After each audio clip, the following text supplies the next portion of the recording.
Shabbat Shalom, mis amados, bendiciones.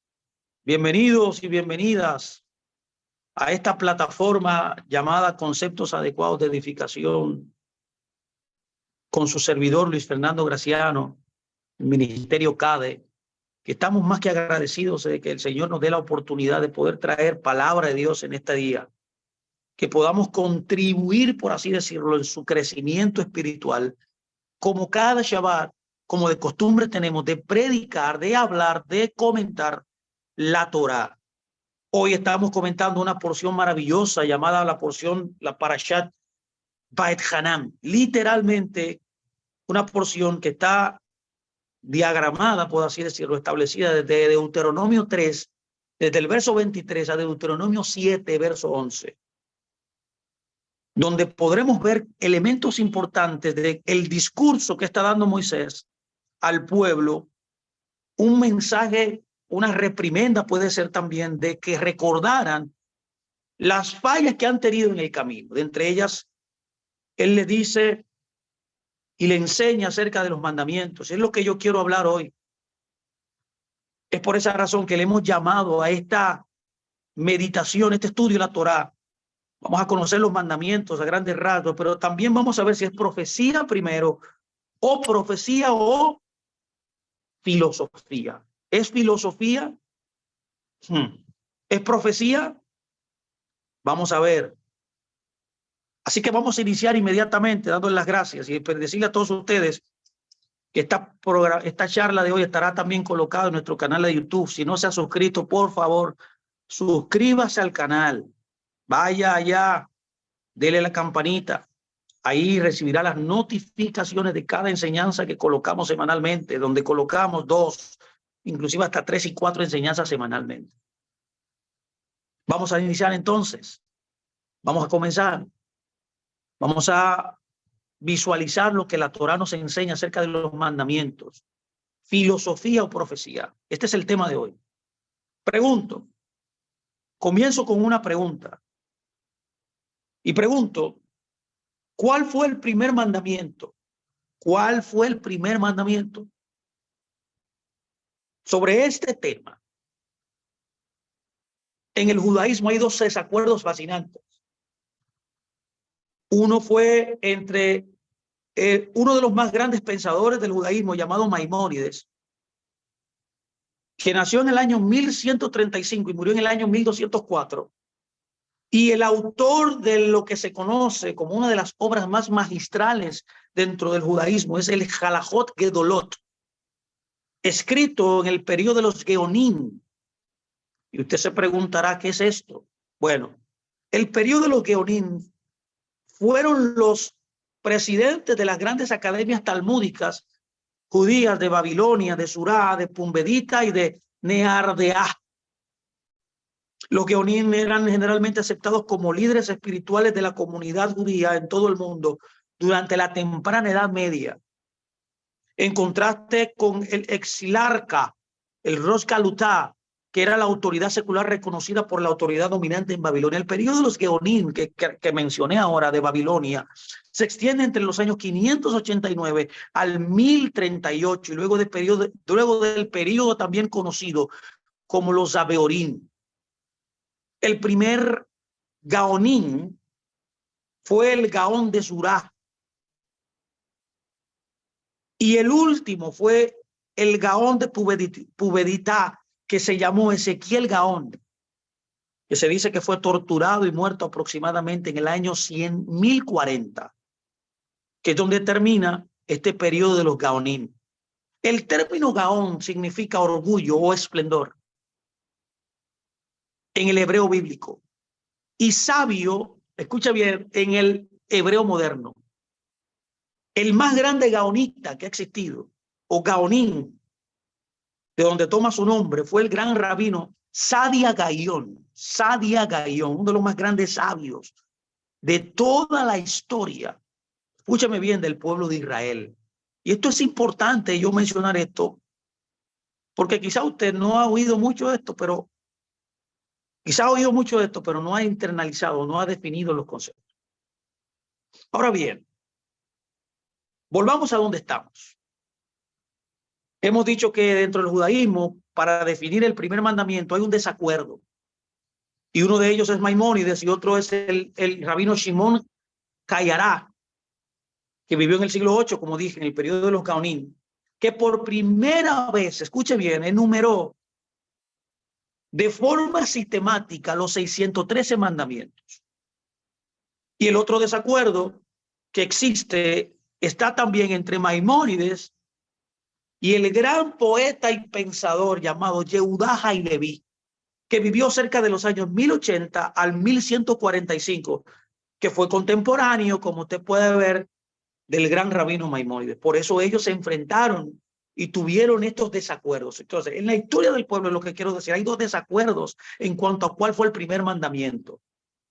Y estos fueron dos argumentos diferentes. Y como veremos, se refirieron a las bases centrales, fundamentales de la fe.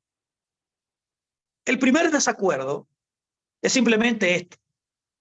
Maimónides cuenta que la primera línea de los 10 mandamientos, cuando dice la Torá, yo soy Hashem, tu Elohim, que te sacó de Egipto y de la tierra de la esclavitud, como un mandamiento positivo, que es creer en Dios, él establece esto, que este es un mandamiento, mientras que en el Halajot Kedolot no lo cuenta en absoluto como un mandamiento.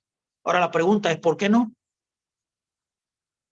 Nachmanides, otro gran pensador, uno de los más grandes pensadores también, que vivió en el año nació en el año 1194 y murió en el año 1270, está en defensa del Gadalot Gedolot. Especula que su autor, que cuando por primera vez enumera los 613 mandamientos, dice que solo las leyes específicas que nos ordenan hacer algo o evitar algo. Los mandamientos, dice él, son reglas de comportamiento. Escuche muy bien. No son artículos de fe, mis amados. Lo voy a repetir y esto es importante que hoy lo entendamos porque voy a tratar de explicar brevemente cada uno de los 10 mandamientos. Los mandamientos, mis amados, no son ítems de fe.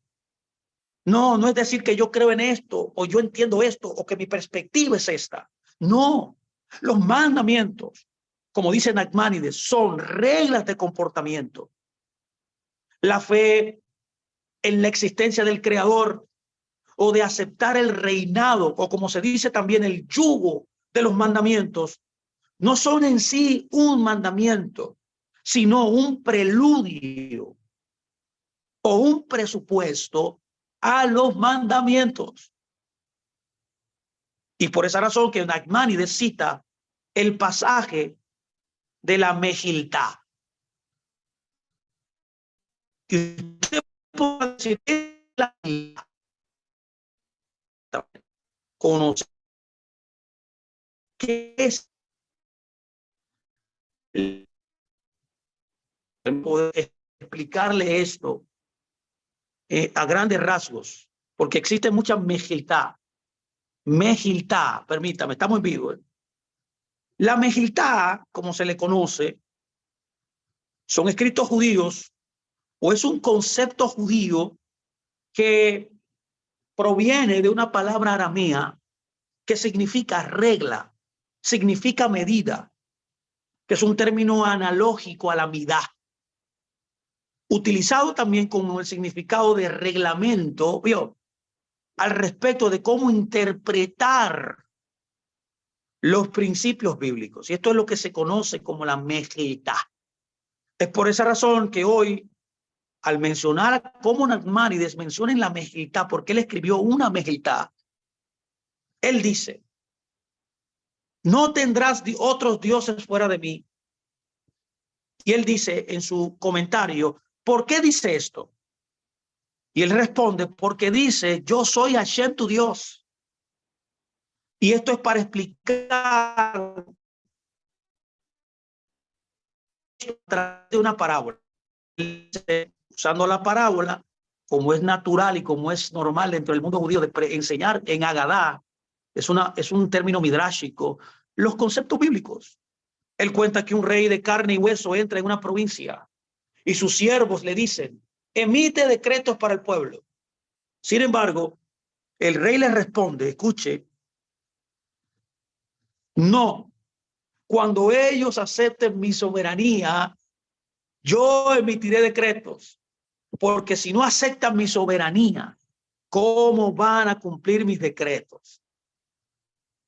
Es por esa razón que luego de citar esta historia, que es la centralidad de lo que Maimónides, de lo que Nachmanides está diciendo, dándole cabida a lo que dice el gran documento, que es el primer documento, mi amado, que se ha usado para poder reglamentar los 613 mandamientos, que es el Hadalot Gedolot.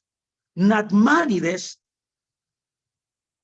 de acuerdo al Halajot Gedolot, él dice que debe haber creído que el versículo yo soy Hashem tu Dios, quien te sacó de la tierra de Egipto, de la tierra de la esclavitud, no es en sí mismo un mandamiento, sino una declaración de respecto a por qué los israelitas deben someterse a la voluntad de Dios.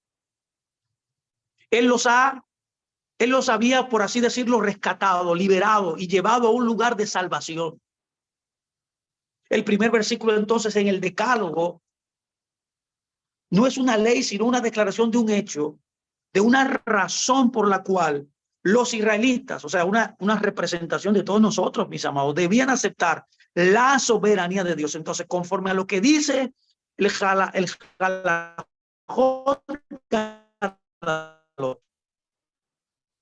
la Torá o el primer mandamiento es una declaración de una que viene a caer a nosotros los hebreos, los judíos, los creyentes en el Creador, que nosotros debemos aceptar la soberanía de Dios, que nosotros debemos aceptar el yugo de los mandamientos, que debemos aceptar esa gran libertad que Él nos ha dado y a través de esta aceptación nosotros poder luego cumplir los mandamientos. Es por esa razón que gracias a los descubrimientos arqueológicos, ahora sabemos que el pacto bíblico tiene la misma estructura literaria de los antiguos tratados políticos del antiguo cercano oriente. Yo he hablado mucho de este tema. Estos tratados por lo general seguían un patrón de 6 partes, los cuales los 3 primeros elementos eran, número 1, un preámbulo que identificaba quién daba el tratado. Número 2, una revisión histórica que resumía las relaciones pasadas entre las 2 partes. Y número 3, describía las estipulaciones, es decir, los términos y las condiciones del pacto, que son los mandamientos. Visto en este contexto, el primer mandamiento de los 10 mandamientos es una forma resumida de la primera parte y la segunda parte del tratado, los tratados antiguos del antiguo cercano oriente, cuando dice yo soy Hashem tu Elohim, que es el preámbulo. ¿Y quién te sacó de Egipto, de la tierra de esclavitud? Es la revisión histórica. Los versículos siguientes son las estipulaciones. Y como nosotros diríamos, los mandamientos, que nosotros le llamamos también la ética de la Torá. Qué interesante que esto fue lo que vino a hablar nuestro rabino, nuestro Yeshua. Él vino a hablar la ética, él vino a hablar, a enseñarnos los mandamientos, a cómo los mandamientos debían ser operativos en nuestra vida, a cómo los mandamientos debían ser parte integral de nuestra expresión de amor a Dios. Y si es así, entonces, este gran documento llamado el Halajot Gedolot, tal como lo describe Nachmanides, estuvo en lo correcto al ver el versículo como una introducción a los mandamientos y no un mandamiento propio derecho. Y este es el primer desacuerdo. Permítame ahora entrar en el segundo desacuerdo. El segundo desacuerdo es entre Maimónides y el gran rabino Yehudá Hailevi. Estamos hablando de 2 pesos pesados, mis amados, dentro de la historia de la redención. Para Maimónides el primer mandamiento es creer en Dios. En su tratado Mishneh Torah, cuando él habla de los elementos fundamentales de la Torah, él dice y habla del creador del cielo y de la tierra. Él dice, lo cito, el principio básico de todos los fundamentos, de todos los fundamentos, o sea, el principio mayor, el más grande y el pilar de todas las ciencias es comprender, es entender, es asimilar y todo lo que envuelve es que hay un ser primigenio que dio existencia a todo lo que existe. Si se pudiera llegar a suponer que él no existió, dice Maimónides, resultaría que ninguna otra sería posible. Es por esa razón, haciendo un paréntesis aquí, es que a través de este concepto, tanto dentro del judaísmo como del cristianismo, se ha entendido que Dios es la causa primaria, que todo depende de él, que todo está conectado de alguna forma a su ser primigenio, a este ser bondadoso, glorioso, inconmensurable, inmedible para la mente humana. Continúa diciendo Maimónides, sin embargo, si se supone que los otros seres no existen, solo él seguiría existiendo. Qué hermoso es esto. En otras palabras, como dice también el gran rabino, el rabino Moshe Jaim Luzzatto, que Dios, mis amados, es el que le da sentido, dice él, a toda la creación, diciendo que la existencia de Dios en su tratado El Camino de Dios es imperativa. Oye, esto es cosa muy poderosa. Estos son conceptos muy altos para nosotros, mis amados. Yo tengo que reconocerlo aquí. Yo tengo que reconocer que yo no entiendo esto. ¿Cómo un ser es imperativo? ¿Cómo un ser puede ser esto? Que no solamente él existe, sino que también al ser imperativo, él no puede dejar de existir. Es por esa razón que Maimónides concluye en su declaración de este principio fundamental que reconocer una verdad es un mandamiento positivo, como está escrito: yo soy Hashem tu Dios. Por el contrario, en esta segunda disputa de cuál es el primer mandamiento, y yo voy a explicar por qué yo estoy hablando de esto, porque el primer mandamiento es la base de toda la Biblia. El que entiende el primer mandamiento y lo vive, lo internaliza, lo profundiza y lo vive, mi amado, tendrá la llave del universo, la llave de entender toda la creación de lo que Dios ha creado.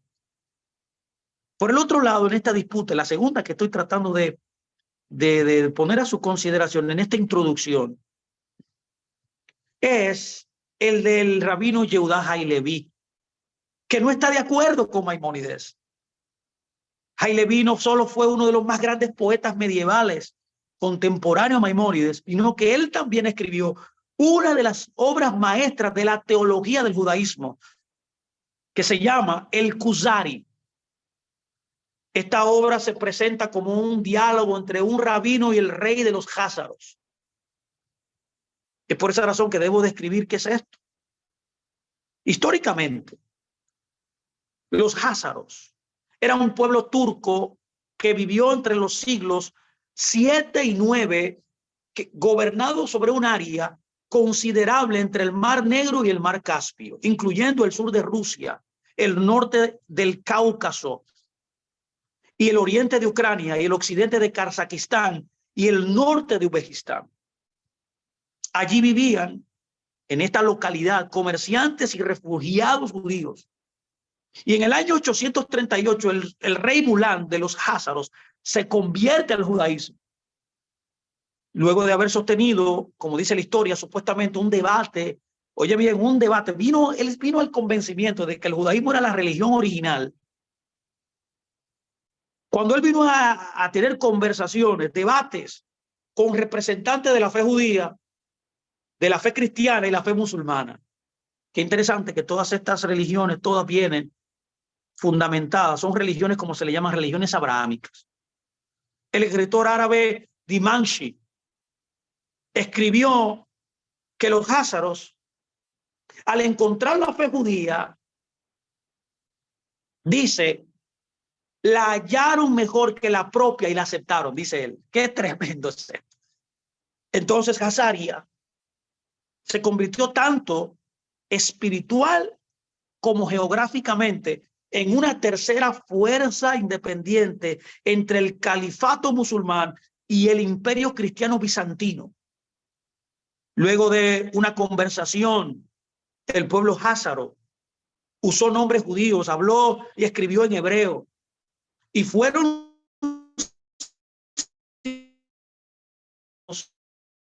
hubieron sinagogas y rabinos, usaron el mundo y temático de la Torá y el Talmud, usaron también la ciudad de Judea. Interesante, vamos, que una nota histórica. Ahora bien, el Kusari,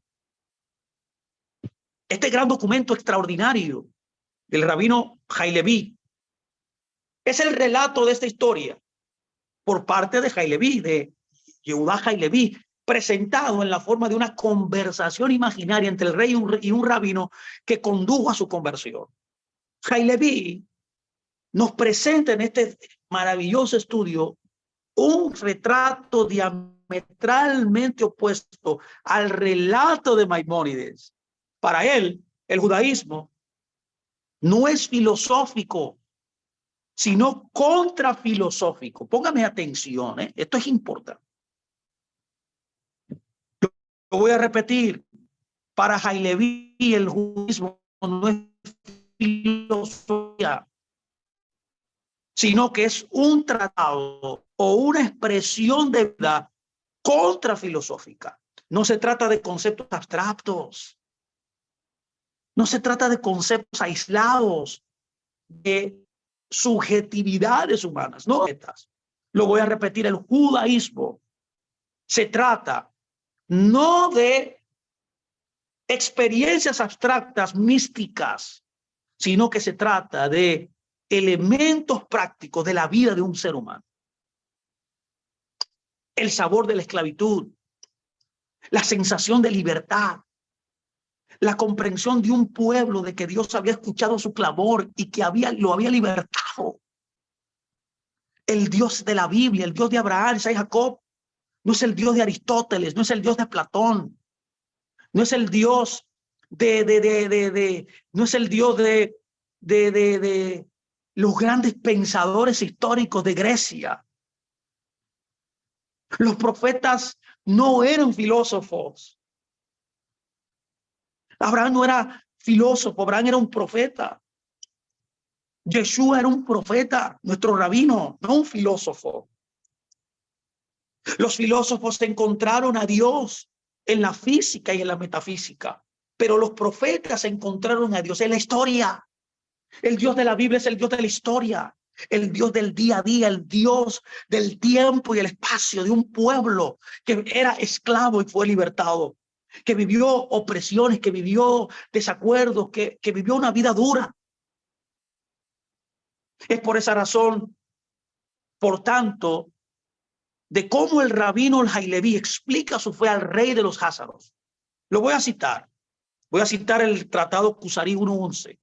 El Tratado Kusari, esta obra maravillosa, usted puede conseguir estas obras, sería maravilloso. El Kusari 1:11 dice, lo cito, yo creo en el Dios de Abraham, Isaac y de Israel, dice, quien sacó a los hijos de Israel de Egipto con señales y maravillas, quien los alimentó en el desierto y les dio la tierra, y después de haberlos hecho cruzar el mar y el Jordán de una forma milagrosa. ¿Puede usted entender lo que está diciendo el Kusari aquí? El Dios de la Biblia, conforme a Haileví, es un Dios que quiere obrar en tu realidad. Es un Dios que se siente, es un Dios que le duele el hambre, que le duele la necesidad de su pueblo, que lo ayuda a vivir y a atravesar las situaciones más difíciles. Es un Dios que está no solamente en las áreas difíciles, porque hay que resaltar también esto. Es un Dios que está también en tus alegrías. Es un Dios que te da, que te ayuda, que te consuela. Es por esa razón que al oír estas palabras de Haileví, se enfatizan que las primeras palabras que Dios da en la revelación en el monte Sinai, que es lo que estamos tratando de estudiar en esta porción maravillosa, fueron, yo soy, escucha bien esto, yo soy Hashem tu Dios, creador del cielo y de la tierra. Escucha bien, estas no fueron las palabras. Yo soy Hashem tu Dios, creador del cielo y la tierra. No fueron esas palabras, sino yo soy Hashem, tu Dios, que te sacó de la tierra de Egipto y de la tierra de la esclavitud, como dice el Kusari 1:25. ¿Puede notar la diferencia? ¿Por qué la Biblia en el tratado del Kusari, tomando lo que la Biblia dice en Éxodo y que se repite aquí en esta porción, Beit Hanan, que estamos estudiando del libro de Devarim, no dice que Dios es el creador del cielo y la tierra, sino que dice que Él es el que sacó al pueblo de la esclavitud? Y esto debe ser significativo para nosotros hoy. En otras palabras, el pacto que el creador del universo, que se presenta no como el creador del universo, sino como el Dios relacional que se interesa de tu vida, que se interesa de la esclavitud de un pueblo insignificante, pequeño, pero grande, porque recibió la Torá. No tenía sus raíces en el antiguo pasado de la creación, en otras palabras, sino que se presenta como en el pasado reciente del Éxodo. Comprender al Dios de la Torá entregada en el monte Sinaí es comprender al Dios que liberta a un pueblo que es esclavo. No sé si usted me está siguiendo hoy. Dios quiere hoy, yo le estoy hablando a gente que entienda esto, de que Dios quiere libertarlo a usted, de que Dios le interesa su vida, de que Dios quiere acompañarlo en su felicidad, pero también quiere que usted también experimente la libertad que da Él. Es por esa razón que preguntamos por qué es importante, luego de oír estas dos diferencias que existen a través de este mandamiento, ¿por qué es importante esta diferencia de opinión entre Maimónides y Halevi? Esto es importante que usted lo entienda. Y usted estará pensando, pero el judaísmo se está contradiciendo. No, mi amado, aquí no hay una contradicción. Es que hay que entender las cosas en su justa medida. ¿Están diciendo cosas diferentes todos, rabino? No. En la base del judaísmo, la fe bíblica, se encuentra el entendimiento de la naturaleza de Dios y de su relación con el universo. Lo voy a repetir, el Dios que creó, no solamente creó, sino que también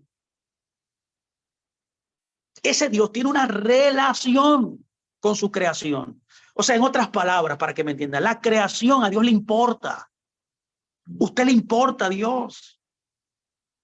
Lo más mínimo que usted considere en su vida, a Dios le importa. Por un lado, el Dios de la creación del universo y quien hizo al ser humano a su imagen. Este aspecto de Dios es universal. Sí, es universal. Este acceso a todos, judíos y gentiles, es parte de lo que Maimónides está diciendo. Es por esa razón que Aristóteles, por ejemplo, llegó a esto a través de la lógica y la metafísica.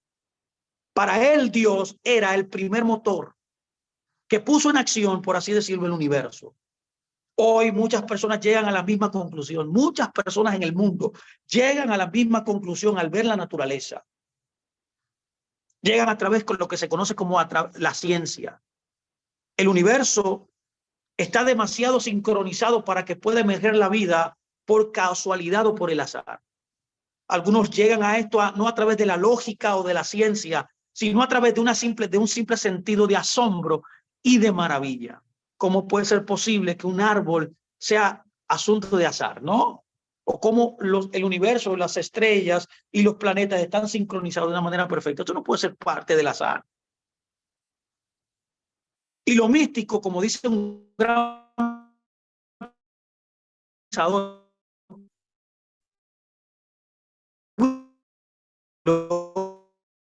de Viena, del Círculo de Viena, positivista lógico, dice, lo místico no como es el mundo, lo místico no es como es el mundo, sino que exista, dice él.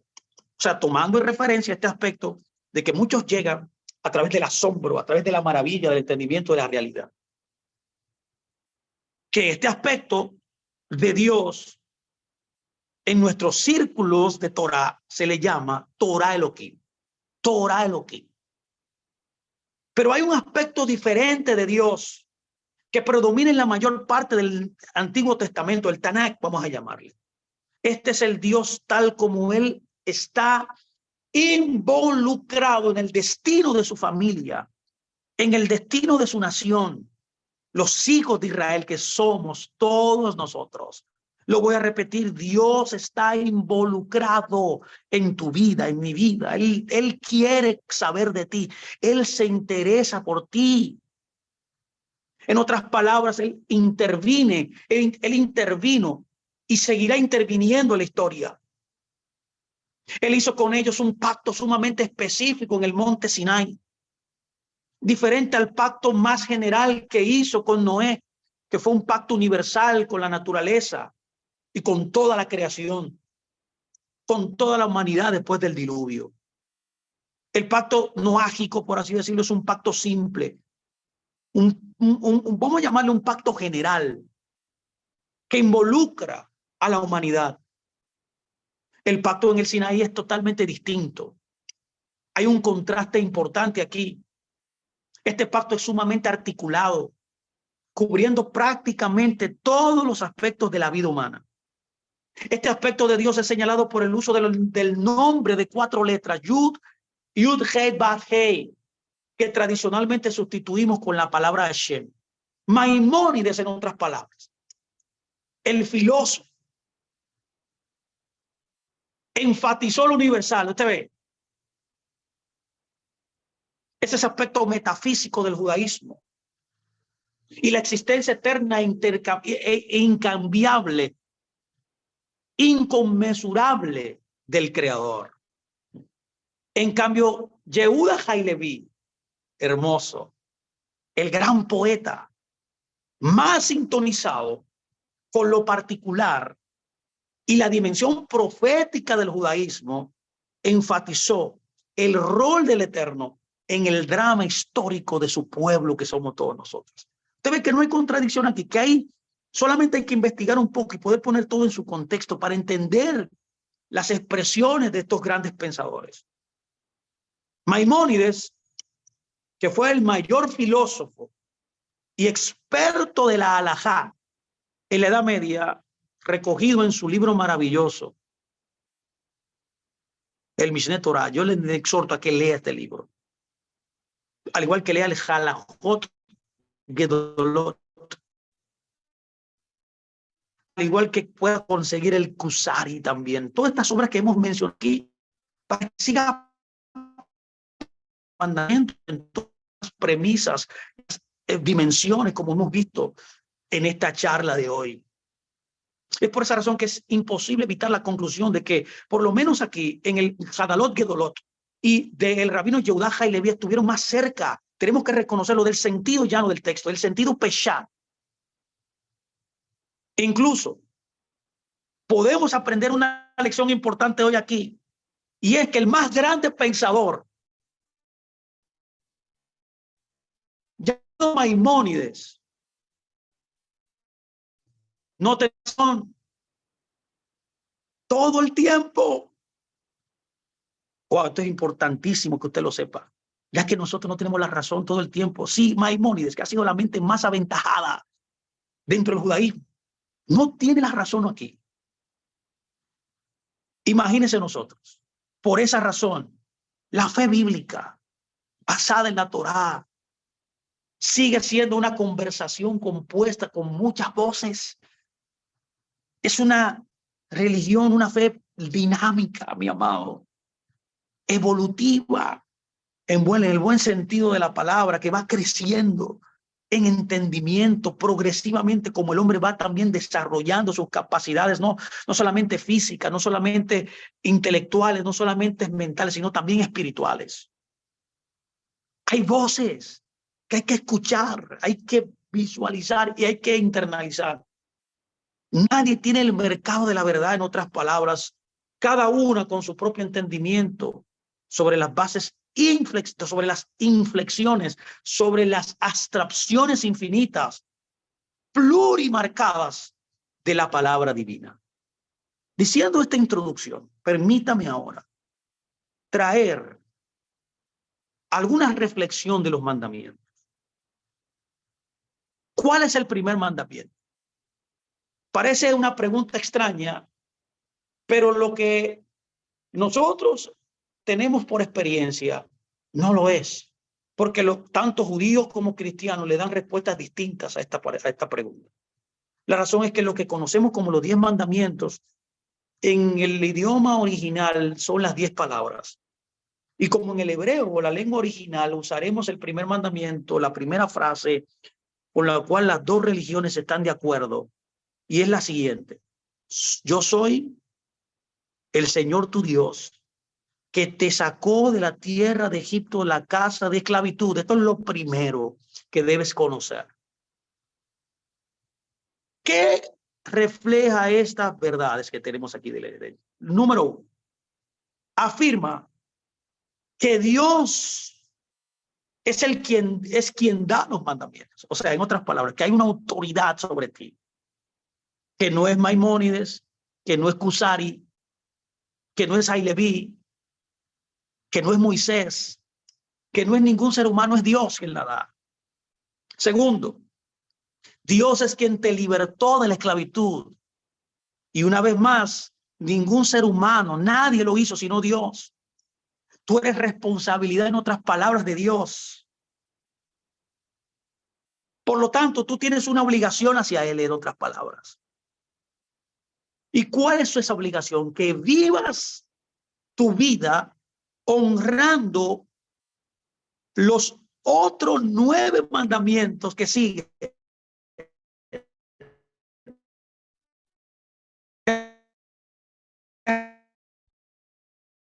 Conmigo. Monoteísmo ético, mayor innovación, ha tenido un impacto inconmenso. ¿Por qué Dios trata con nosotros de esa manera aquí? Porque todas las religiones, todas las etnias, a través de la historia, todas las religiones, todos los conceptos, todos los pueblos, pre-10 mandamientos, creían que la gente debía hacer un montón de cosas para sus dioses. En otras palabras, tenían una forma propia de operar. Por ejemplo, alimentarlos e incluso hacer sacrificios humanos para ellos. Pero ahora, gracias a esta intervención del Creador, sobrenatural, sobrepoderosa, única en la historia, la humanidad ha aprendido lo que el Creador del universo, que es un Dios que se interesa por tu vida, tiene que seamos buenos con nosotros y con nuestros semejantes. Incluso los mandamientos que tratan de no tener dioses falsos y no llevar el nombre de Dios, hermano, tratan en última instancia de la moralidad del ser humano. En otras palabras, no es lo que tú tengas que hacer para Dios, sino lo que tú tengas que hacer para con tu prójimo. O sea, los mandamientos que Dios da. En esta introducción de los mandamientos es que tú aprendas a amar a tu prójimo. La base central de la Biblia es amar a tu prójimo. Cada padre puede comprender esto. Al menos los padres sanos, ¿sí? Que tienen la satisfacción indescriptible cuando ven a sus hijos relacionarse con respeto, con amor, con empatía, y un dolor indescriptible cuando sus hijos no actúan conforme a como él ha ordenado. No te veo aquí, por favor, lo que estoy tratando de decir en esta introducción del primer mandamiento. Es importante que usted entienda otra enseñanza fundamental del primer mandamiento, y es que la frase yo soy el Señor tu Elohim que te sacó de la tierra de Egipto, de la casa de servidumbre, es la importancia neurálgica, mi amado, escuche bien, y el significado importante en la vida tuya y mía de la libertad.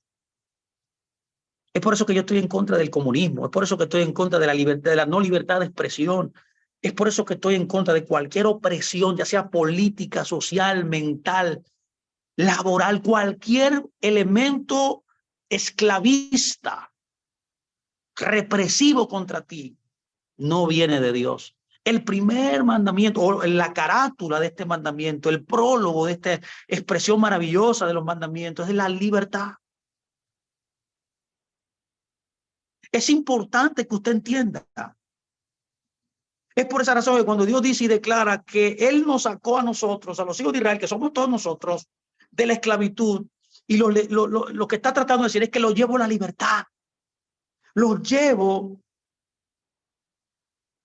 a que sean experimentes el fundamento de la creación. En otras palabras, yo me intereso en que puedan lograr a través de la libertad todo lo que yo ideé que ustedes lograran. Este es el primer mandamiento. El segundo mandamiento dice, no tendrás otros dioses. Esto es importante. Cuando analizamos este segundo mandamiento, según la enumeración judía más antigua, ya que en la tradición cristiana es el primer mandamiento, la tradición más común es no tendrás dioses ajenos delante de mí. El mandamiento prohíbe tanto fabricar como adorar ídolos.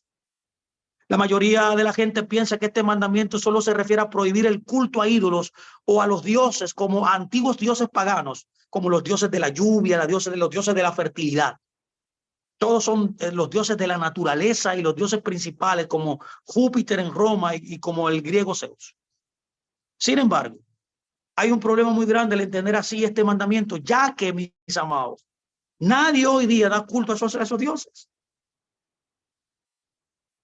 Por no hablar de dioses hechos de piedra, de madera, bueno, solamente exceptuando algunas religiones naturalistas como el shintoísmo, el budismo y estas religiones, que muchos creen que el budismo no es una religión, sino que es una filosofía.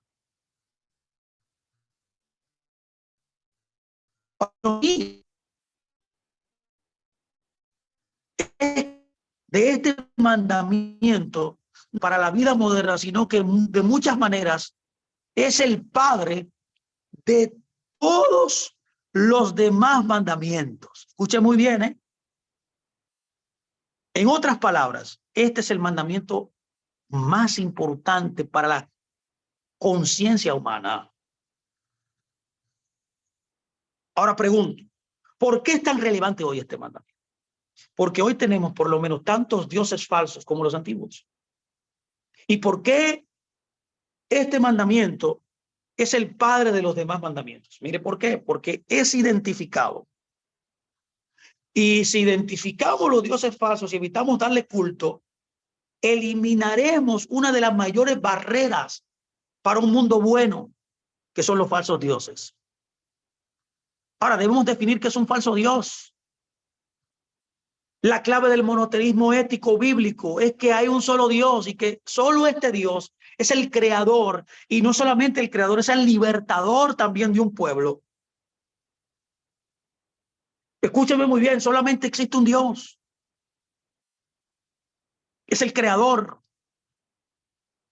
que nos está pidiendo que guardemos los mandamientos.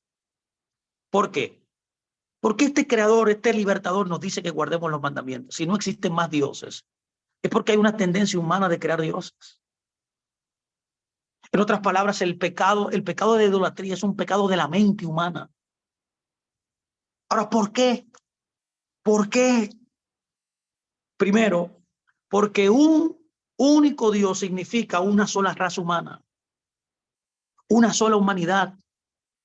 Si todos tenemos un mismo creador o un mismo padre, por así decirlo, somos hermanos.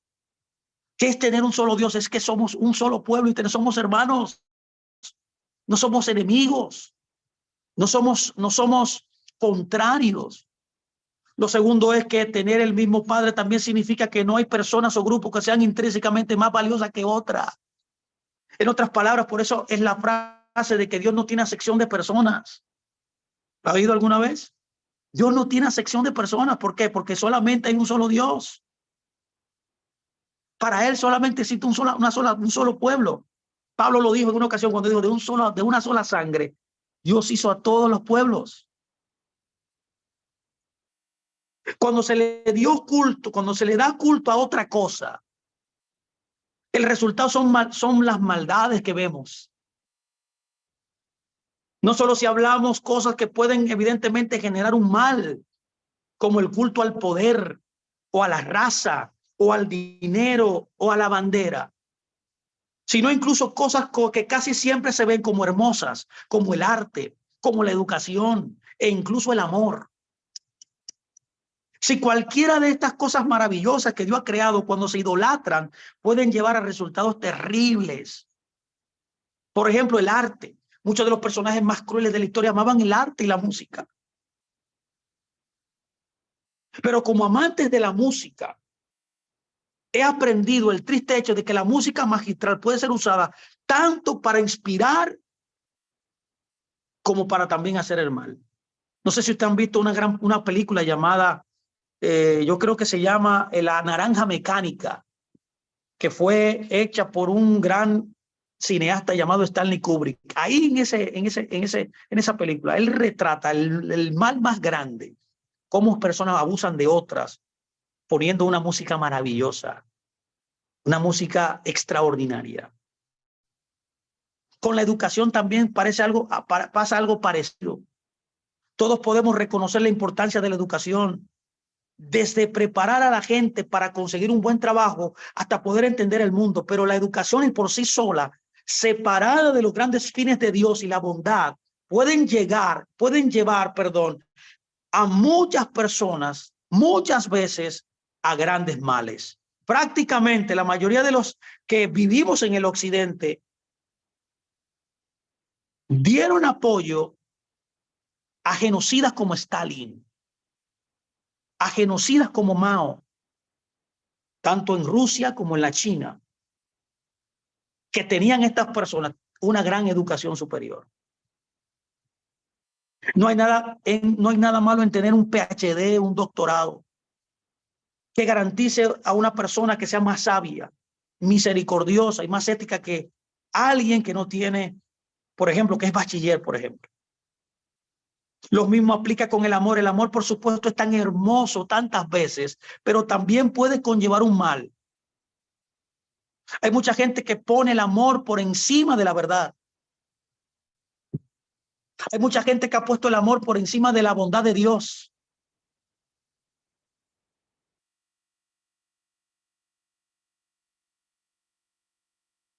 Pero lo que cambia y pone en justa medida todas estas cosas en este mandamiento es que esta revolución ética que trae los mandamientos en la vida del ser humano se conoce como el monoteísmo ético. Da solamente culto a un solo Dios. Dar culto al único Dios que existe. No ser idólatra, en otras palabras, no idolatrar nada que haya sido creado, producirá un mundo mejor, producirá un mundo de mayor ética y que llegará al traste, a la consumación total de la visión de Dios. Permítame introducirlo al tercer mandamiento. En esta porción Baal-Hanan, Moisés nos habla del tercer mandamiento. No uses el nombre de Dios en vano, que para muchos eruditos es el peor pecado. Muchos preguntarán, ¿existe esto tal cual como el peor pecado? ¿Existe un pecado que sea mayor que otro? Sí, existen pecados que son mayores que otros. Existe. Pero sé que para mucha gente es así. Pero para mucha gente no lo es. Hay diferentes opiniones y algunos sostienen que no podemos decir que haya uno más pecados peores que otro, pero también existe la posibilidad, y yo creo esto, de que sí existen mayores pecados. Muchos dicen que para Dios cualquier pecado es un pecado y por eso hay igualdad en los pecados. Según entonces, para mucha gente, si alguien roba una grabadora de una oficina y alguien comete un asesinato, es lo mismo. Lo que yo no estoy de acuerdo. Pero la mayoría de la gente intuitivamente, tanto como bíblicamente, entiende claramente que hay pecados que tienen mayor gravedad. Por esa razón, entonces, ¿cuál es el peor pecado? El peor pecado es cometer el mal en nombre de Dios. Y este es el tercer mandamiento. No uses el nombre de Elohim en vano es cometer el mal en nombre de Dios. ¿Cómo nosotros lo sabemos? Porque el tercer mandamiento nos los enseña. Este es el único de los 10 mandamientos que dice que Dios no perderá al que transgreda.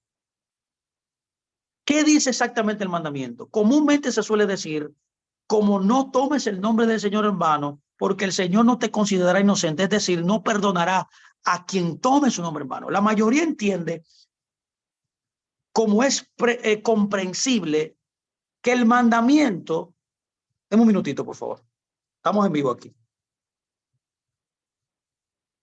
que el mandamiento, un minuto, deme un minuto.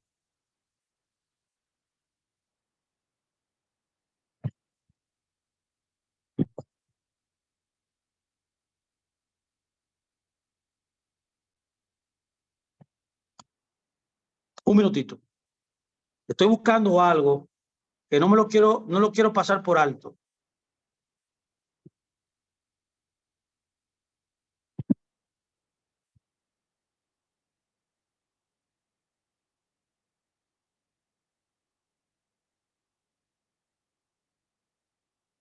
Bueno,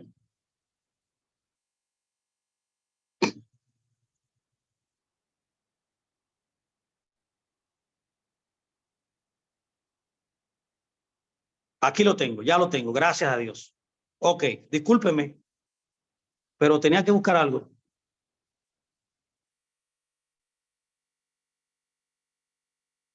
Ok.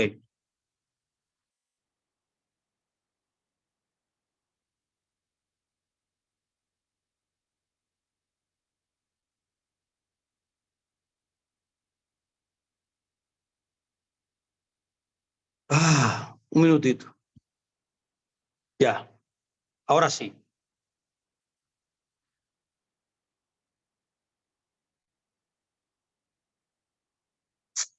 Cónchale, pero qué cosa, ahora sí. Ahora sí. Entonces, decía, la mayoría entiende, como es comprensible, que el mandamiento prohíbe decir el nombre de Dios si no es por una buena razón. Mucha gente conecta el tercer mandamiento de no tomar el nombre de Dios, hermano, de decir el nombre de Dios, cuando en realidad no es eso.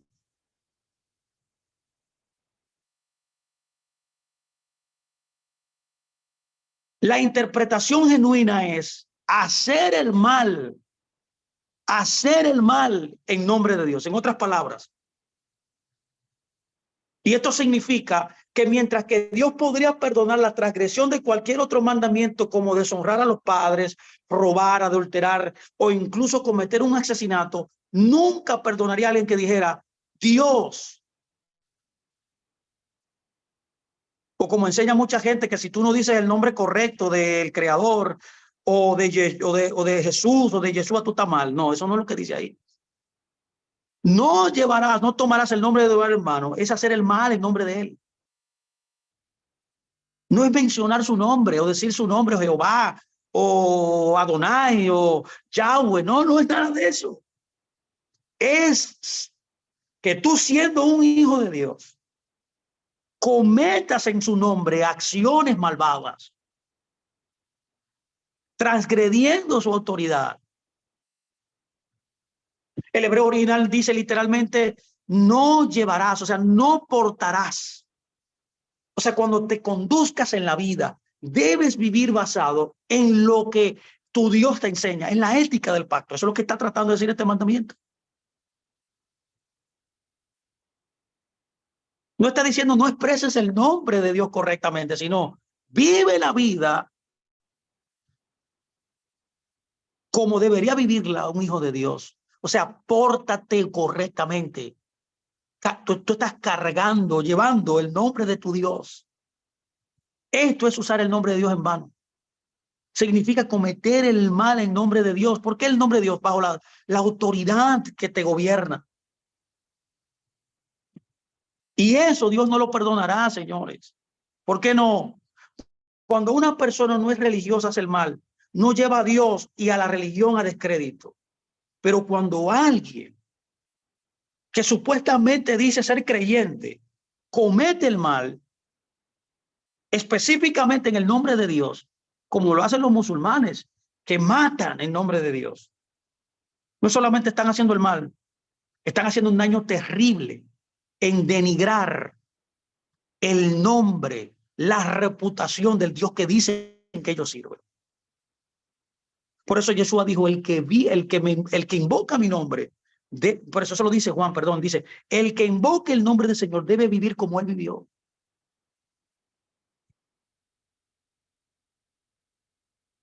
¿Lo está entendiendo, mi amado? Este es el tercer mandamiento. Hay un cuarto mandamiento que quiero también explicar brevemente. El cuarto mandamiento dice, no seas esclavo. ¿Qué dice? No seas esclavo. Por eso dice, recuerda el Shabbat para mantenerlo santo. 6 días harás todo tu trabajo, pero el séptimo día es un Shabbat para el Señor tu Elohim. En él no harás ningún trabajo, ni tú, ni tu hijo, ni tu hija, ni tu sirviente, ni tus animales, ni ningún, extranjero que reside en tus ciudades. En otras palabras, no seas esclavo. ¿Por qué esto es tan importante? Mire, primero, este mandamiento te eleva por encima de todos los otros mandamientos. El cuarto mandamiento te eleva como ser humano. ¿Cómo? Que durante prácticamente toda la historia de la humanidad, la vida consistió abrumadamente en trabajar sin parar. Los humanos eran bestias de carga, en otras palabras, para que usted me entienda. Este mandamiento entonces, y solo este mandamiento, cambió el panorama de darte dignidad, de elevarte a ti como ser humano, para que un día no trabajaras. ¿Qué otra cosa enseña este cuarto mandamiento? Nos recuerda que nacimos para ser libres. Mi amado, usted nació para ser libre, no para ser un esclavo del sistema. Usted no nació para ser esclavo. Dicho de otra manera, Dios te está diciendo, recuerda que los esclavos no pueden tener un Shabbat. ¡Wow! En otras palabras, toda persona que no guarda Shabbat es un esclavo, aunque sea rico. En otras palabras, hay ricos esclavos, que aunque tenga dinero, es un esclavo. ¿Qué otra cosa te enseña este mandamiento? Que mientras que la Biblia no puede abolir la esclavitud universalmente, el Shabbat humanizó en gran medida esta terrible institución e incluso ayudó a hacer a la esclavitud imposible. ¿Qué otra cosa enseña el cuarto mandamiento? Que el Shabbat casi por sí solo crea y refuerza los lazos familiares y la amistad. ¿Qué otra cosa enseña el cuarto mandamiento? Que el mandamiento del Shabbat garantiza no solamente la dignidad humana, sino que también dignifica a los animales. Incluso los animales son dignificados por descansar un día de Shabbat. Me acuerdo yo de una historia que yo siempre coloco, un midrash que leí. Es el midrash del rabino Ben Tortá, que significa el rabino de la vaca. ¿Por qué? Porque una vaca hizo que se convirtiera en el judaísmo. Y es la historia de un rabino que al tener necesidades económicas tenía una vaca y la tuvo que vender por eso. Y la compra un gentil y el gentil ve que cuando llegaba el Shabbat, esta vaca al pertenecer a un rabino también guardaba Shabbat. Y al guardar Shabbat no producía como ese gentil quería que produjera. Por esa razón se queja y va donde el rabino, va donde el judío y le dice, mira, la vaca que tú me vendiste se echa, no trabaja el Shabbat. Entonces, ¿qué hace el rabino? ¿Qué hace, perdón, el judío? Va donde la vaca, le abre en secreto y le dice, mira, ya tú no me perteneces, ya, tú no eres mía. Yo te tuve que vender por necesidad económica. Así que tú tienes que obedecer, tienes que trabajar en Shabbat. Entonces dice la escritura, dice el Midrash, que cuando llegó el próximo Shabbat, la vaca se levantó y trabajó. Y como todo Midrash, esto debe dar una enseñanza muy poderosa. Es lo que refleja el cuarto mandamiento, de que Dios vino a dignificar inclusive a las vacas. Y es que si ese hombre que era dueño de esa vaca lo escuchó, ¿qué más nosotros que somos creación de Dios debemos escuchar lo que nuestro creador nos está diciendo? Esa es la moraleja de este Midrash. Es que nosotros pertenecemos a una estirpe celestial. Somos los hijos de Dios y los hijos de Dios obedecen a su Dios. Y una de las esencias del Dios es que te quiere dignificar, que quiere que tú guardes el Shabbat. Esto transformará tu vida cotidiana y la sociedad en la cual nosotros vivimos. Y esto está en la disposición de cualquiera. Dios es un factor que también juega un papel en el Shabbat. Así como Dios lleva a la gente a guardar el Shabbat, observar el Shabbat lleva a la gente a la fe en Dios. Esa es la razón por la que la primera versión de los mandamientos nos dice: en 6 días Dios hizo los cielos y la tierra, el mar y todo lo que en él vive, pero descansó el 7º día. Por tanto, Dios bendijo el Shabbat y lo hizo santo. Es por esa razón que el Shabbat trae estos beneficios. Ahora bien, ¿qué dice el 5º mandamiento? Permítame introducirlo también, el 5º mandamiento. Brevemente. El 5º mandamiento dice: honra a tu padre, a tu madre, aunque no te apetezca. Escúchame bien, aunque se fueron malos. No te está diciendo que si fueron malos, que se trataron mal. No, no. Aunque tú no sientas, honra a tu padre, a tu madre, el 5º mandamiento. Este mandamiento es tan importante que uno de los pocos mandamientos en toda la Biblia que da razón para observarlo. Hay muy pocos mandamientos así. Este no es el único, hay otros más, pero este es uno de ellos. Dice: para que los días se alarguen en la tierra que el Señor tu Dios te da. Mucha gente lee este mandamiento, escucha este mandamiento como un premio. Pero aunque pueda considerarse un premio, el hecho es que la razón de este mandamiento es que si construyes una sociedad en la que tus hijos honren a tu padre, a tu madre, tu sociedad sobrevivirá aún más tiempo. Y está medido en la historia. Las sociedades que más respetan la familia son las sociedades que han permanecido. Es por esa razón que la decadencia de las naciones más grandes que han existido en la historia es cuando el vínculo familiar se destruyó. Es cuando este centro de vida fue quebrantado.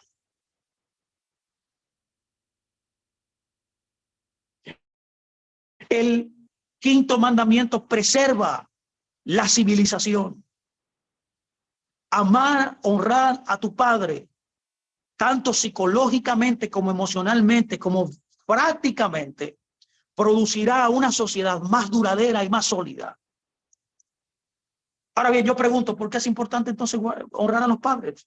¿Por qué creen los 10 mandamientos que la sociedad no podrá sobrevivir si este mandamiento es ampliamente transgredido? Bueno, una razón es que como hijos así lo necesitamos. Usted necesita honrar, ya que uno de los fundamentos de la creación es honrar al otro. Cuando las sociedades honran a los demás por encima de sí mismos, esas sociedades son más fuertes.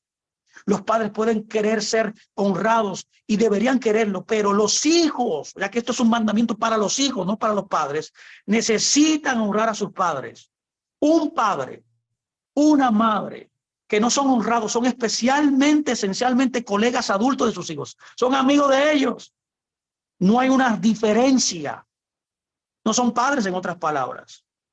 Ninguna generación conoce mejor las terribles consecuencias, mis amados, de crecer sin paternidad como la nuestra. Por eso que yo enseño este principio, se llama el principio de la paternidad, que se da en varias dimensiones. Se da en varias dimensiones, específicamente en 3 dimensiones. El Padre Celestial, los padres físicos y los padres espirituales. Los hijos sin padre, mis amados, en todos los ámbitos, tanto espiritual, celestial,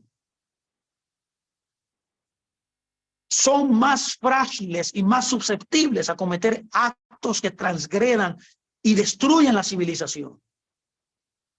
Son personas que producen actos violentos, pueden maltratar más a las mujeres y pueden romper lo que se conoce como una sociedad, como la coacción social. Una hija que no tiene un padre, que no tiene un padre que honrar, con suerte puede fácilmente encontrarse con alguien viendo que en esa persona hay una figura paterna y ella quiere buscar en ese esposo a su padre. Y esto produce efectos terribles. Lo primero es que usted necesita honrar.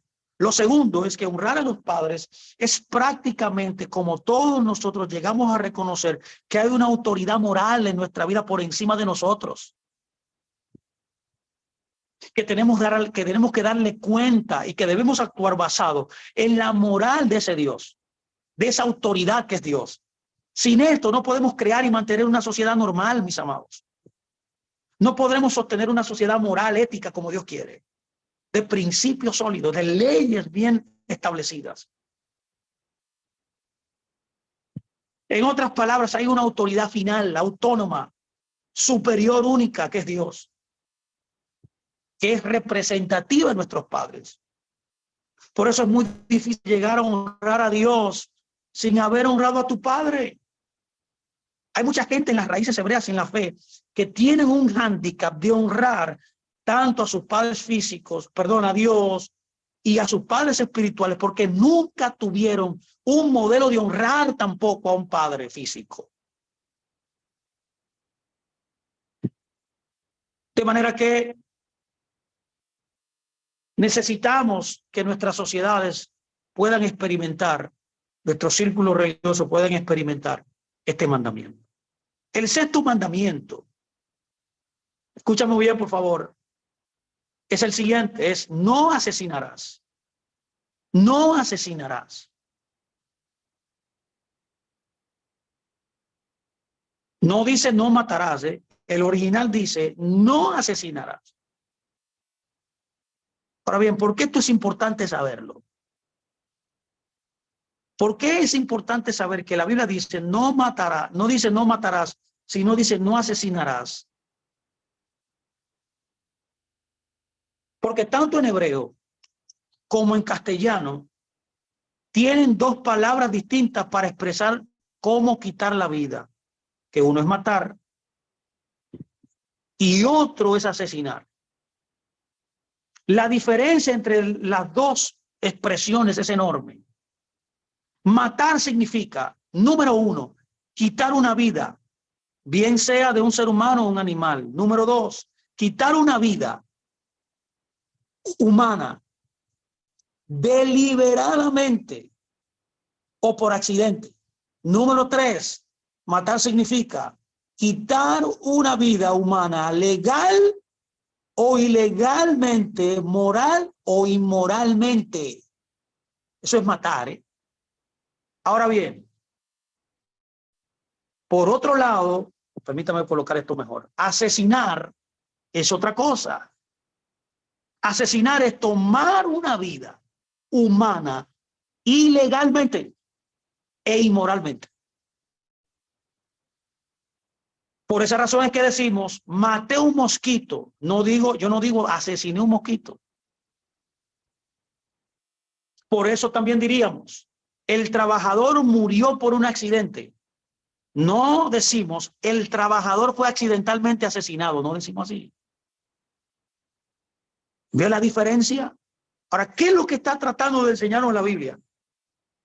Que para muchas traducciones, nefastamente, matar era sinónimo de asesinar, y no es así. Por esa razón podemos ver que estudiamos en secciones pasadas que Dios estableció ciudades de refugio. ¿Por qué? Porque había personas que mataban a otros sin alevosía, accidentalmente. Por tanto, no lo estaban asesinando, lo estaban matando. ¿Vio la diferencia? La diferencia es que uno es accidental y otro no. El asesinar es premeditado. Y eso es lo que significa el mandamiento. Matar no lo es. Usted puede matar, por ejemplo, en defensa propia y no es asesinato. Ahora bien, cuando usted asesina, que es lo que Dios dice que no hagas, aleluya, lo estás haciendo con alevosía, con premeditación, planificado. Eso es lo que Dios dice que no debemos hacer. Dios nos enseña literalmente que no matemos premeditadamente a la imagen de Dios. Pasemos al séptimo mandamiento. El séptimo mandamiento enseña: no adulterarás, que es la mejor manera de proteger a la familia. Proteger a la familia. La prohibición de una persona casada tener relaciones sexuales con cualquiera, salvo con su esposo o su esposa, para mucha gente es de todos los 10 mandamientos el más difícil de observar. Claro, una sociedad totalmente inmoral no le importa, pero una persona que vive basado en los 10 mandamientos no le molestaría esto. Ahora, la razón no sería muy difícil de imaginar. Una de las razones del inmenso poder de los instintos sexuales que nos gobiernan nos hace nublar la mente de pensar que esto es algo anormal. Puede ser difícil ser fiel durante todo el matrimonio, especialmente cuando una persona atractiva ajena al matrimonio se presenta y te oferta su disponibilidad romántica o sexual. Otra de las características que produce en nosotros poder transgredir este mandamiento es la necesidad humana, el deseo humano establecido por Dios de ser amado y amar. Para la gente normal no hay emoción más poderosa que el amor. Si alguien se enamora de otra persona mientras está casado, requiere un gran esfuerzo de no cometer el adulterio con esa persona. Ahora bien, ¿por qué la Biblia prohíbe este mandamiento? Porque como los otros 9, es indispensable para formar y mantener la civilización. Por eso dice, usted tiene que mantener el lugar que yo le voy a llevar a ustedes a vivir. Y estos principios son los que van a mantener ese lugar estable. El adulterio amenaza literalmente a la unidad básica de la civilización, que es lo que pretenden los 10 mandamientos: crear una civilización justa, ordenada, ética y moralmente estable. Esa unidad básica es la familia. Un padre y una madre casados con hijos. Cualquier cosa que amenace esta unidad familiar está prohibida en la Biblia. El adulterio es un ejemplo. No honrar a los padres es otro.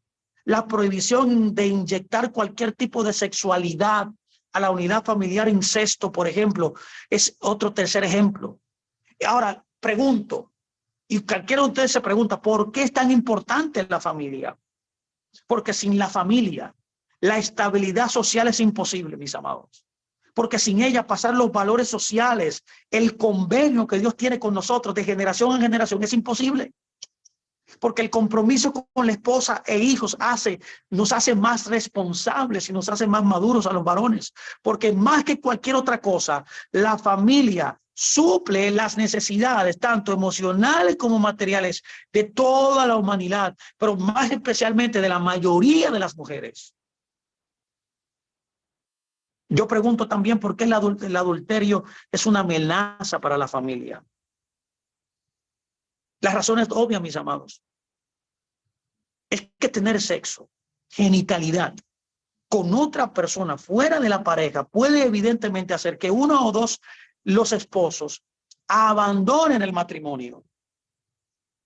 El adulterio nos lleva automáticamente, o uno de los grandes propulsores de los divorcios es el adulterio. Hay otra razón también por la que el adulterio puede destruir a la familia. Puede llevar a un embarazo y al nacimiento de un niño fuera del matrimonio.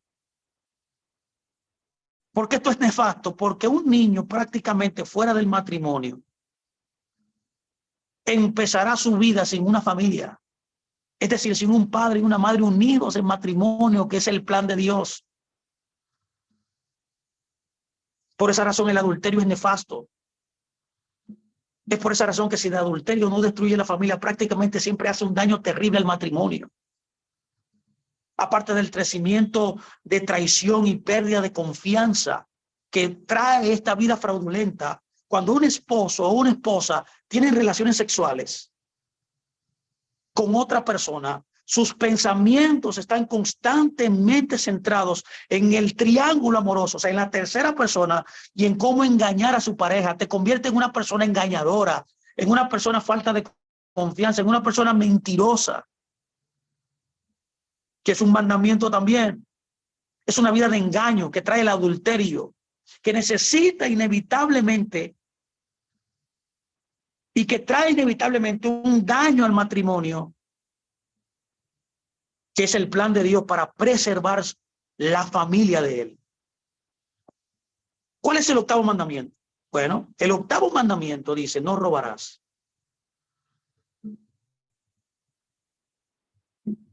Y es interesante este mandamiento porque cuando tú guardas este mandamiento, tú guardas todos los otros mandamientos. Qué interesante. Ahora bien, ¿por qué? Mire por qué. Porque se puede defender que el octavo mandamiento que dice no robarás es el único mandamiento que lo abarca, que abarca todos los otros mandamientos.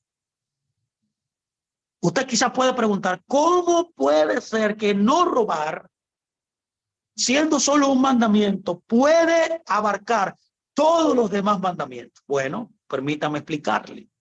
Asesinar es robar la vida de otra persona. El adulterio es robar el esposo de otra persona.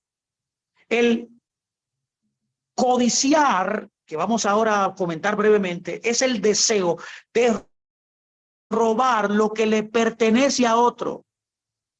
Dar falso testimonio es robar la justicia. ¿Cuántos me están siguiendo? Es por esa razón que este mandamiento de no robar es el único, de otra forma también. Es el único mandamiento cuyo fin está completamente abierto. Los demás mandamientos son específicos. El quinto mandamiento, por ejemplo, dice que debemos honrar a nuestros padres. Es un enfoque a nuestros padres. Y es dirigido al hijo. El sexto mandamiento, que prohíbe el asesinato, trata de quitar la vida de otro ser humano inocente. El séptimo mandamiento, que prohíbe el adulterio, es también específico. Es para la persona casada. Dos personas que no están casadas no pueden cometer adulterio. Pero el mandamiento en contra de robar ni siquiera menciona ni remotamente lo que está prohibido robar. Lo que significa entonces que no podemos tomar nada, sea lo que sea que pertenece a otra persona. No puedes tomar nada de otra persona. Primero, ¿qué nos enseña este mandamiento? Principalmente, el mandamiento en contra de robar siempre ha sido entendido dentro del contexto del judaísmo del primer templo. Del segundo templo se conoce como robar a otro ser humano. Robar a otro ser humano, que se conoce como secuestrar, es lo que está diciendo este mandamiento. Por eso cualquiera que tenga, aunque sea un conocimiento mínimo, por elemental que sea, del octavo mandamiento, no podrá ni siquiera soñar que se puede utilizar la Biblia para justificar la forma común de esclavitud más evidente hoy día, que es raptar a un ser humano y venderlo como esclavo. Los críticos de la Biblia argumentan que la Biblia permite la esclavitud, pero la esclavitud que la Biblia enseña no es la esclavitud que estamos mencionando ahora mismo, que es el secuestro, que es el robar a una persona y quitarle la libertad para usarla que sea sexualmente, o para usar niños para que trabajen en campos de concentraciones o en trabajos forzados. No, el La servidumbre que la Biblia enseña es un contrato, es una servidumbre por contrato, o se conoce como servidumbre por fideicomiso, que es otra cosa, que era para poder subvertir una deuda que usted tenía y que usted trabajaba para pagar esa deuda. No es la esclavitud que el mundo enseña. Esto no tiene nada que ver con raptar a nadie. Esto no tiene nada que ver como lo que hacían en África o en los demás lugares donde robaban personas para esclavizarlas. Y esto es lo que expresamente está prohibiendo el octavo mandamiento. Lo segundo que podemos entender de este mandamiento dentro de su significado, dentro de la importancia de este mandamiento, es en contra del robo de la santidad de la propiedad. Así como está prohibido raptar personas, también está prohibido robar las posesiones de los demás. Esto se conoce como la propiedad privada, empezando por la tierra. Es indispensable para crear sociedades decentes y libres que nadie robe tierra. Todos los regímenes totalitarios, todos los regímenes autoritarios anulan este derecho a la propiedad privada. En los pueblos antiguos, unas pocas personas ricas poseían toda la tierra y la mayoría de las personas trabajaban para el enriquecimiento de estos dueños. Esto se da también en las sociedades socialistas, donde la expropiación de cosas, el robo legalizado del Estado es parte integral de estos pueblos. Es por esa razón que yo no estoy de acuerdo con este tipo de gobierno socialista.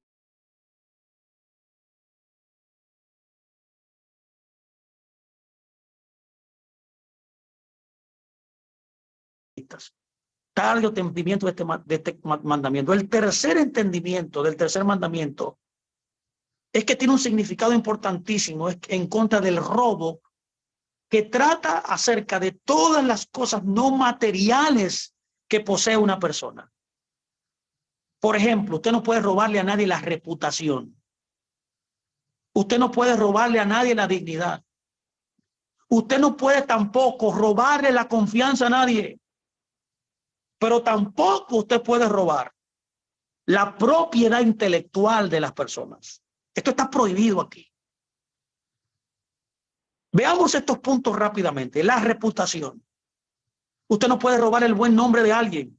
¿Cómo se hace esto? Cuando usted lo difama, cuando usted lo calumnia, cuando usted prolifera rumores falsos. Esto es una forma de robo particularmente destructiva, porque al contrato que el dinero, la propiedad, una vez que el buen nombre ha sido robado, prácticamente es imposible restaurarlo por completo. Tome en cuenta la dignidad de una persona. Al acto de robar la dignidad de una persona, que se llama humillación,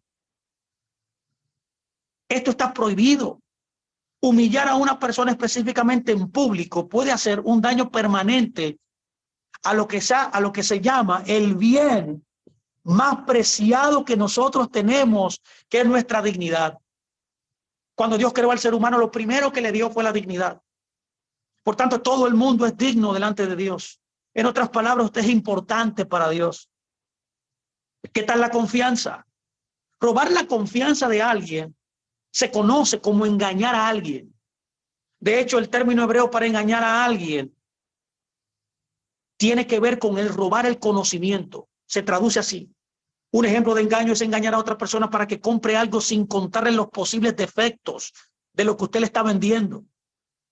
Esto es una venta fraudulenta totalmente. Otro ejemplo sería que cuando alguien engaña a otra persona, cuando le dice o le da proclamaciones no sinceras de amor para obtener favores sexuales. Cuando usted enamora a alguien, no por el fin de compartir su vida con ella también, sino que usted tiene en mente otra cosa detrás. Bueno, yo conozco muchas personas en los Estados Unidos que se casan con otro engañándolo para tener papeles. Esto es robar. ¿Qué tal también de la propiedad intelectual? Esta es una forma que se da mucho en este tiempo. Esto incluye la copia de programas informativos, la descarga de música, de películas sin pagar por ello. Esto se llama plagio. Robar una vida, robar una persona, robar un esposo, robar la propiedad privada, robar la reputación, la dignidad, robar la confianza de alguien. Prácticamente no hay aspecto en la vida humana que no se haya dañado. A veces esto es irreparable. El robo genera muchas veces daños irreparables. Por eso es por lo que es justo decir que si tuviésemos que observar solo uno de los 10 mandamientos, observar el mandamiento no robar, podría por sí solo crear un mundo más hermoso. Permítame introducirlo en el 9º mandamiento, que dice: no dirás falso testimonio. En otras palabras, mentir es la raíz del mal. El 9º mandamiento, no darás falso testimonio contra tu prójimo, significa dos cosas. Significa no mentirás testificando en un juzgado. Tú no ves que es por eso que cuando usted va a un juzgado, lo ponen a jurar debajo, le traen una Biblia y ahí usted pone su mano derecha para usted poder, cuando hable, decir la verdad y nada más que la verdad. Esto significa esto. Y también significa no mentir y punto. No testificar mal en un juzgado y no mentir. Es por esa razón que debe recordar que para prohibir o demandar una acción en los 10 mandamientos, como estamos estudiando hoy, tiene que ser fundamental para construir la civilización.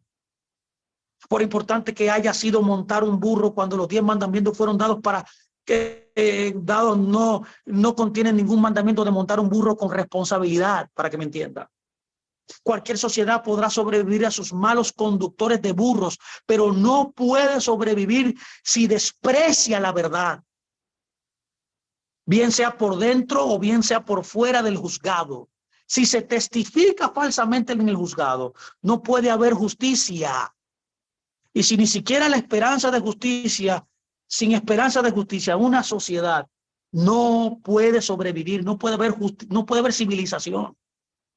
Es por esa razón que la Biblia, mis amados, es tan firme en esta materia, que el castigo para un testigo falso era el mismo que el castigo que hubiera recibido el acusado si él diera un falso testimonio, que si el falso testimonio se creyese.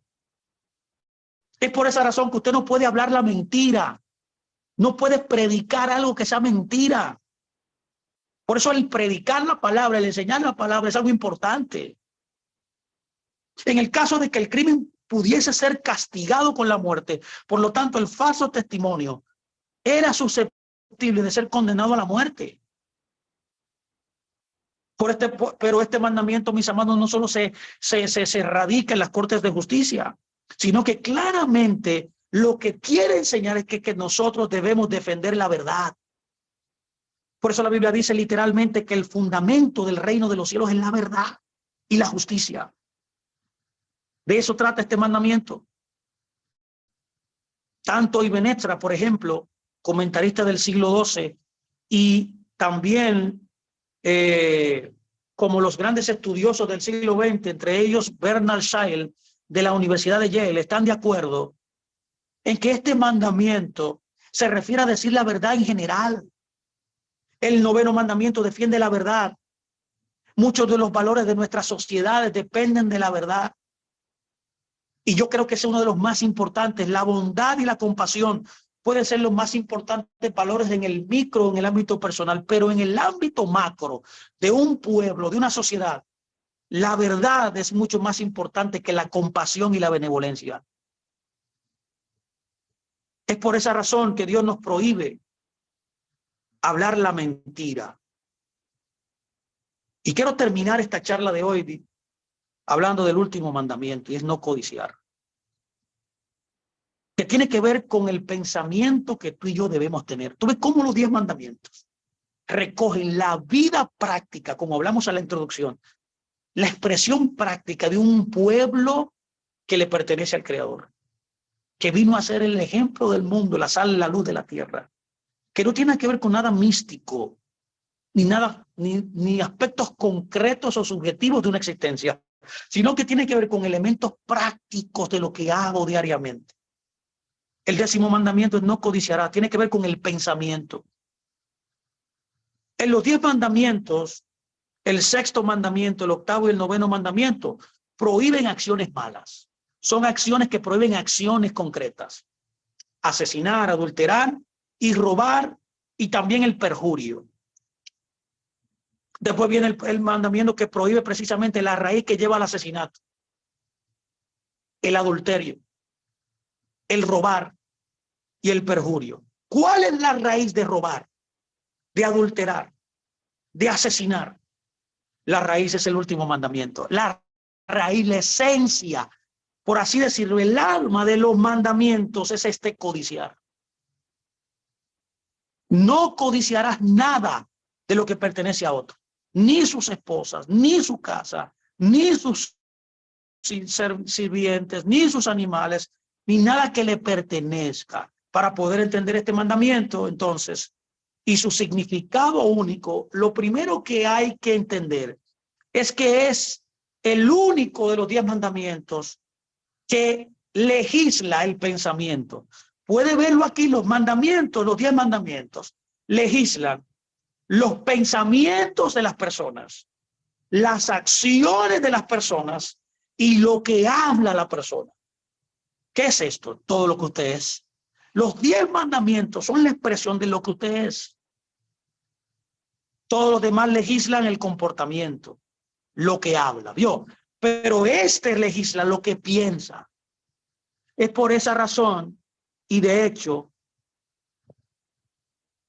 que los 613 mandamientos en los 5 libros de Moisés, prácticamente ninguno otro prohíbe los pensamientos, solamente este.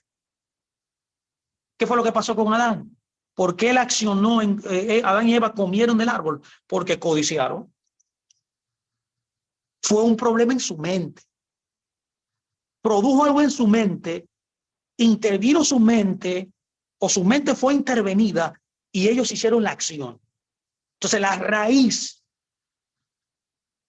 la esencia de todos los otros mandamientos, o de transgredir los otros mandamientos, es la codicia. Ahora pregunto, ¿por qué la Torá de Dios prohíbe los pensamientos? Prohíbe un pensamiento, porque es la codicia la que tantas veces nos guía a nosotros a hacer el mal. Si usted puede controlar su mentalidad, su mente, podrá controlar lo que hace y lo que dice. O dicho de esta forma, la codicia es lo que lleva a transgredir todos los otros mandamientos, principalmente asesinar, adulterar, robar y perjurar. Piénselo. ¿Por qué se hacen estas cosas? En la mayoría de los casos se hacen por la codicia de algo que pertenece a otro. Es por esa razón que la gente roba. ¿Qué hacen los ladrones? Codician las propiedades de las víctimas del robo. Pero es también la razón del asesinato. También el asesinato, también es la razón del asesinato. Alguien quiere la vida de otro. Pero el adulterio también es querer la esposa, el esposo de otro. También el perjurio, el dar falso testimonio.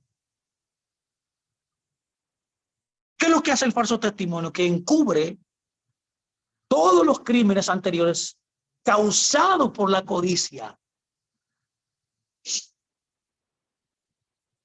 Pero peor aún, para entender cómo la codicia es el único mandamiento que registra los pensamientos, en los 10 mandamientos, uno de los pocos pensamientos prohibidos en toda la Biblia, necesitamos entender qué es codiciar. E igualmente importante lo que trae como consecuencia. Demos algunos minutos más, ya estamos terminando. Codiciar es mucho más que querer algo, mis amados. Querer algo no es malo. Ahora, cuando ya pasa el límite, ahí está el problema. El verbo hebreo codiciar significa querer algo hasta el punto de arrebatarlo para hacer lo propio. Eso es codiciar. Algo que pertenece a otro. No solamente es quererlo, es querer quitárselo. Hay que resaltar que hay dos elementos que operan en esta dinámica de codiciar, que es buscar poseer algo y que pertenece a otra persona. Buscar poseer algo no significa envidiar, o en el caso del esposo o la esposa de tu prójimo, sentir lujuria por esa persona. Ni la envidia ni los sentimientos de lujuria están prohibidos en los 10 mandamientos. La envidia y la lujuria sin control, por supuesto, no pueden llevar a muy malos resultados.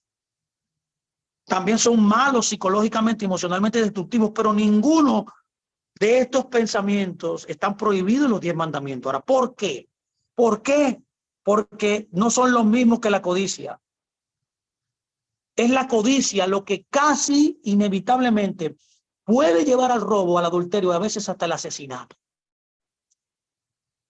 Ahora bien, permítame explicárselo brevemente, distintamente. El 10º mandamiento no prohíbe decir, vaya, qué casa más linda tiene Fernando, o qué coche más bonito, carro más hermoso, bueno, qué carro más lindo, qué Mercedes-Benz más lindo tiene Juan. O decir, bueno, la esposa de Fernando es bella.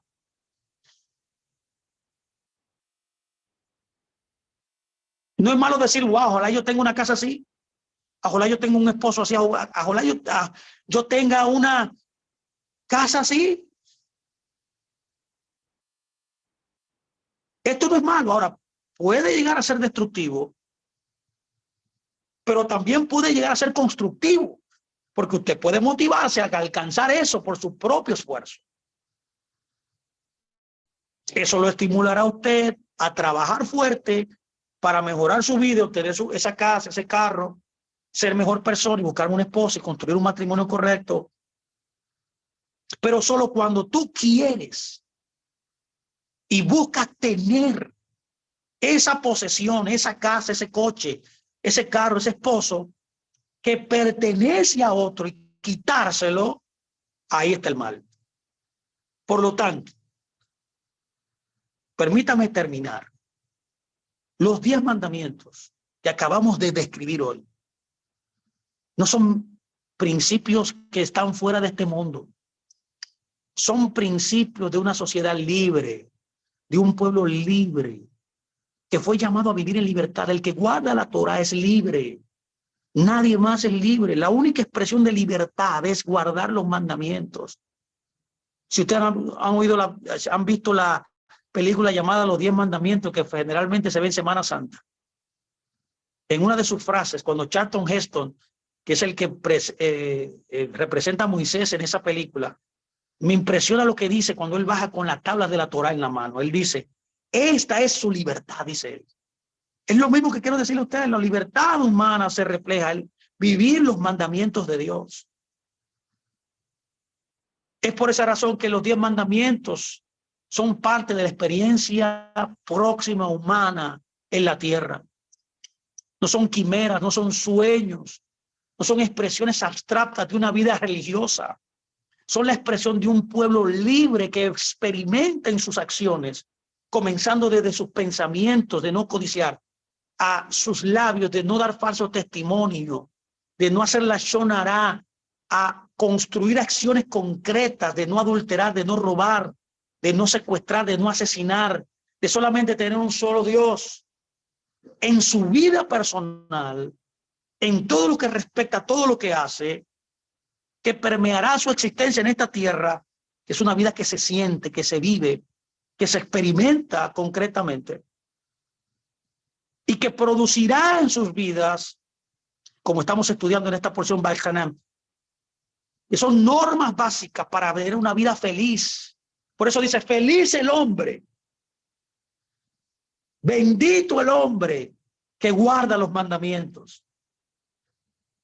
¿Por qué? Porque los mandamientos que conectan con Dios, que es lo que Él espera que usted viva, es lo que producirá la vida feliz. Solo una persona que tiene el verdadero Dios, que tiene como autoridad al único creador, que solo vive teniendo un solo Dios,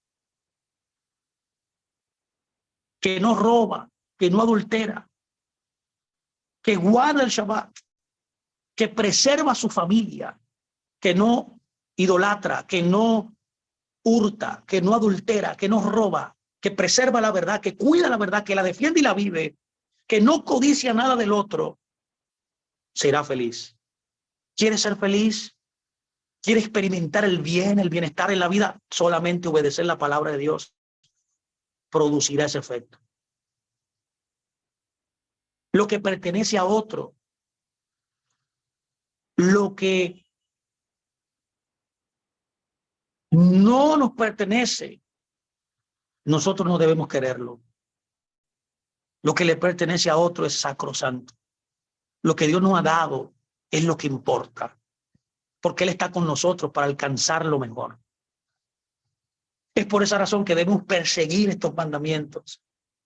¿Qué son los mandamientos? ¿Filosofía o profecía? Son profecía.